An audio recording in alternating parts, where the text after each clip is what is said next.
Hello, welcome to another lecture for English 1060 Online. Today we're going to look at the kind of purpose of criticism, and this will go hand in hand with your kind of counter-argument section, right? That is, again, an important, even if it's brief, an important section for Essay 4. So, in the kind of academic setting, what we want to look at is what exactly we're doing when we're critiquing. And even though it's an evaluation, what we're doing is a kind of a method of disciplined, systematic analysis of either any kind of discourse, whether it's written or oral. Criticism can be positive or negative, even though we usually understand it as finding fault, right, or negative judgment, right. We even have the kind of separate term, right, constructive criticism.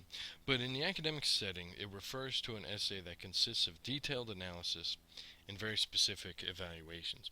And obviously, we critique in our daily lives all the time, right? Any conversation that debated a TV show or food, or classes, any kind of other idea, notion, or object that inspires debate, right? So, whether you like cheesecake or not, whether you like Duck Dynasty or not, whether you like all sorts of things, right? This is what happens when we do a critique, right? We typically, even when we're kind of talking conversation, we just go beyond the fact that it's stupid. We usually talk why we think it's stupid. Now, some authors draw a distinction between critique and criticism, so we're just going to look at briefly, just kind of what's happening in the kind of academic debate here. The distinction is not made in French, German, or Italian, where the two words basically translate as critique or critic or critica, respectively. According to philosopher Gianni Vattimo, criticism is used more frequently to denote literary criticism or art criticism, and then critique may be used in the English language to refer to philosophical writing, right? So, Kant's very famous Critique of Pure Reason. Another proposed distinction is that critique is never personalized, but it is an objective analysis of the work, or excuse me, of the created work or object.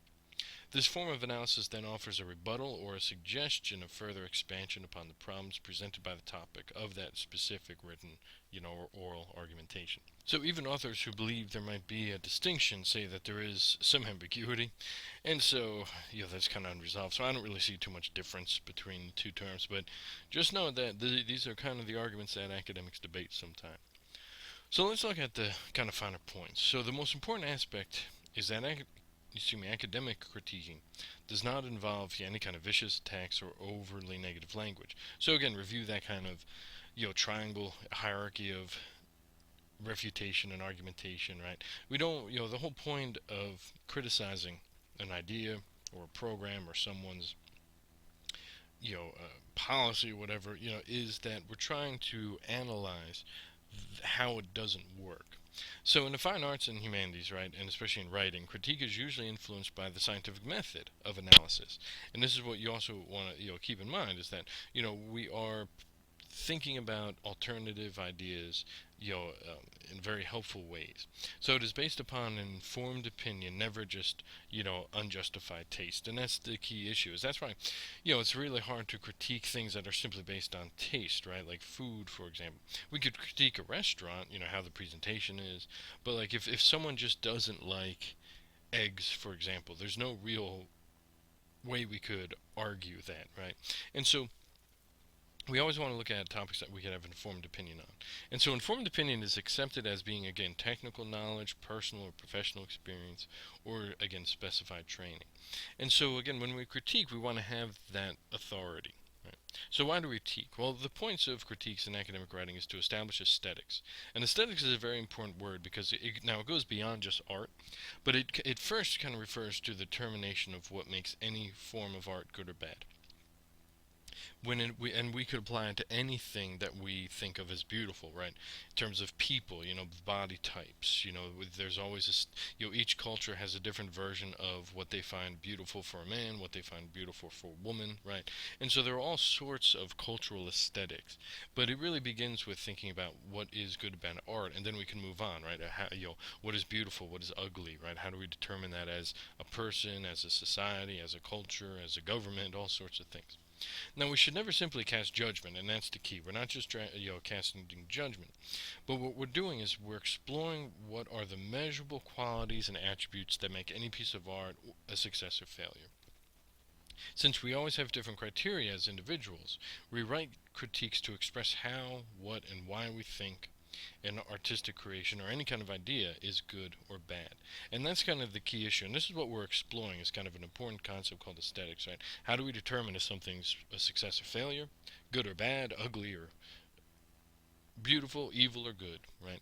And so this is the kind of key issue here. So just kind of concluding thoughts, right? Whether you analyze or evaluate, you note that academic criticism aims to establish criteria that defends our individual or, communal tastes and sensibilities. As we develop our critical minds, we can logically justify the way we feel and think based on quantitative and qualitative foundations. And that's the kind of key issue for Essay 4, is when you're debating against other people or when you're establishing your argumentation itself, you want to have that kind of specific criteria in mind. What are the measurable, foundations of your argument?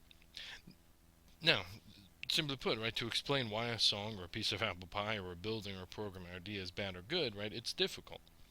Which is why we always want to think about how we can, again, justify our own arguments and think about ways we can perhaps, again, look at the weaknesses to oppositional arguments. And so this is why we strive in academia to establish, again, criteria in order to express sound criticism. Again, we're not just doing it to judge, right? We're doing it, and anytime we, again, focus on those counter arguments, we're not doing it just to, again, claim victory over someone or show that someone's stupid. What we're doing is just showing the fundamental workings of an idea, right? This idea doesn't work because of this, right? This idea would be dangerous to pursue or keep pursuing because of this, right? And so we always want to kind of think about those kind of specific aspects in mind. Obviously, if you have any questions, always email. This lecture is really just kind of made to inform as well as kind of make you think about, again, how we can judge in the academic setting without being judgmental, right? How we can critique, right, and analyze without being so judgmental. Again, as always, if you have any questions, please email. If not, take care.